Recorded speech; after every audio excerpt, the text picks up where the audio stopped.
was an amazing interview with Susan here, telling us a little bit about the front of the store. Now we're going to go into the back and see where the magic all takes place. Stay tuned. Canyon Distillation room and our barrel storage. Right over here are our barrels of bourbon we're using. These are sponsored barrels. The logo on the bottom half is the barrel sponsors. Logo we can put on whatever it likes.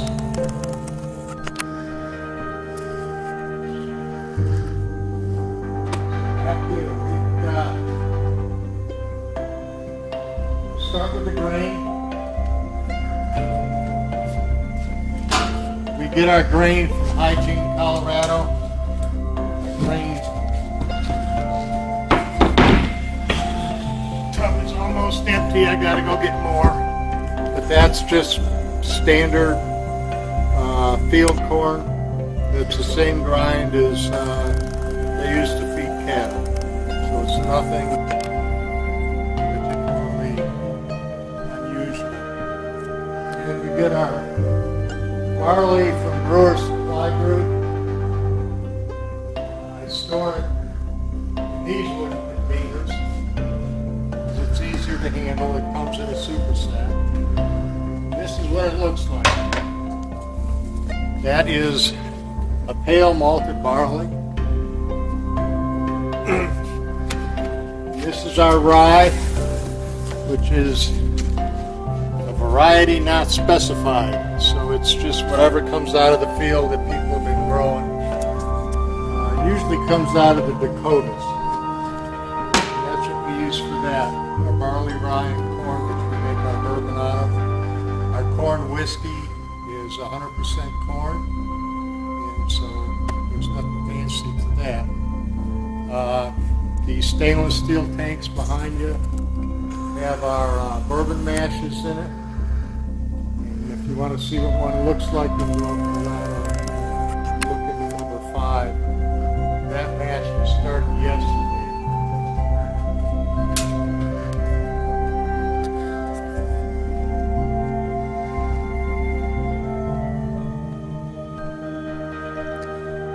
I don't know if that's coming in on the camera or not, but you can actually hear it bubbling in there. That ferments for 7 to 10 days. We water it, we remove the grain from the wash, and we let that settle overnight to get as much of the solids out as possible. Then they go into our electric still. We have 2 electric stills here. They're homemade, so you're not going to see anything like them anywhere. They do give us really good whiskey, though. And being electric, they have real good control over it. These stills will give us anywhere from 80 to 180 proof, depending on how we set them up and how we control them. We've been real happy with the spirits we get out of these stills. The reason the columns, they're a copper column, they're insulated, is when we open the overhead door, the cold drafts just drive them crazy. So we insulate it to take care of that problem. We run our stills very slowly. They take about 2 hours to warm up. And then the actual run, the spirits, is about an 8-hour run. We do it slow because we feel we get better separation, but good tasting or hard spirits compared to our heads and tails. And, it's paid off. We have very good response out of our spirits that we make with these. To make our vodka, which has to come off the still at 190 proof, we rerun our corn whiskey a second time, redistill it, and it comes off the still at about 194 proof, which is good, and it'll absorb moisture out of the air, water, so it ends up back at about 190. This one still here, that's set up to run our bourbon, and it'll run it between 140 and 160 proof all day long. This one we run our corn whiskey on, and that's our still. And then like our bourbon, it takes 8 runs of that still to fill one 53-gallon barrel of bourbon. So it's not like it's a fast process. And we cut the spirits down to 120 proof, and we put it in the barrels. And, How do you cut them down? with filtered water, we have real good water here in Colorado. That's true. We don't have a problem with the minerals. The only reason we filter it is to get rid of the chlorine. Makes sense. And we like our water. I think it's why we have great breweries and distilleries in Colorado. The water's the secret. 2 very good examples of that would be Budweiser and Coors, of course. Oh, yeah. Well, Coors have been advertising Rocky Mountain spring water forever. But, you know, we also have, we've got a lot of good breweries. We have New Belgium, we have Left Hand, and a lot of good, really little brew pubs. We're lucky we have some really good beer. There's a lot of microbreweries popping up all over Colorado. Oh, yeah. They're all doing pretty good. They make good stuff. You know, it's something we're very fortunate to have. So what made you decide to do hard spirits instead of beer? Well, like when I was going to college, I made wine.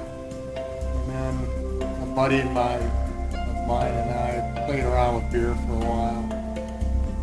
And a neighbor had a scotch tasting. We tasted 8 different scotches. There's quite a variety of flavors in scotch. And it got me back into whiskeys, and I started enjoying our good old American whiskey. One thing kind of led to another, and here we are. This place has got a life of its own. We're just along for the ride now. It's the weirdest business I've ever seen. I don't know how to describe it. It's different. Each business has its own uniqueness, that's for sure. Oh yeah, this one we've had great people.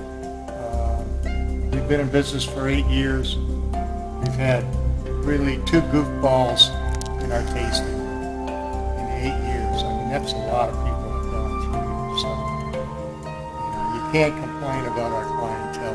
It's phenomenal. They've all been a lot of fun to talk with and show them our trade and our spirits. I guess we're fortunate in that light too. We got some good people in Colorado. And then we age our bourbon for 2 years, and we cut it down to 110 proof and bottle. It's single barrel. Every barrel tastes different. We get our bourbon drinkers in, and we'll put 3 or 4 different samples of our single barrels in front of them. It's interesting to see what they say. Who likes what? One person will like this one a little more, and another person will like that one. But they like them all. It's just the little nuances of the barrel, what they like. One will be a little smoother. One will be a little more vanilla will come through. Another a little more caramel. It's just the way the barrel is. The 53-gallon barrel is really the optimal vehicle to age whiskey. It just works phenomenally. How long can you typically use one barrel for? Well, we can only use a barrel once. And American whiskeys are generally in new barrels. You can finish them in an old sherry cask or something, but pretty much speaking, once you empty your barrel, you're done with it. All the little brew pubs are dying to get their hands on them. They love to age their beer in it. So it's not like it's any big deal. We can only use it once. It actually gets used the second time. however they do. I've had some barrel-aged beer, and it's good. It's real. I've seen a few of those at different liquor stores. There's one they came out with a while ago that was aged in tequila bottles, or tequila barrels. I don't remember what the heck it was called. I think it was called Apocalypto or something. I didn't try that one. I don't know. I got into tequila when, back in the day when it was mezcal with a worm in the bottle. So I have a different opinion of tequila. Yeah. So that's pretty much what we do. We generally sell out of our tasting room and a few liquor stores in northern Colorado. It's pretty much our stomping ground. Is there any questions? I think I might have asked all the questions I have for now. Okay. If I think of any more, I'll definitely ask you, but anything else you'd like to say? Oh, I think we pretty much covered it. Susie pretty much covered the other end of it, so we're good. All right, thank you very much.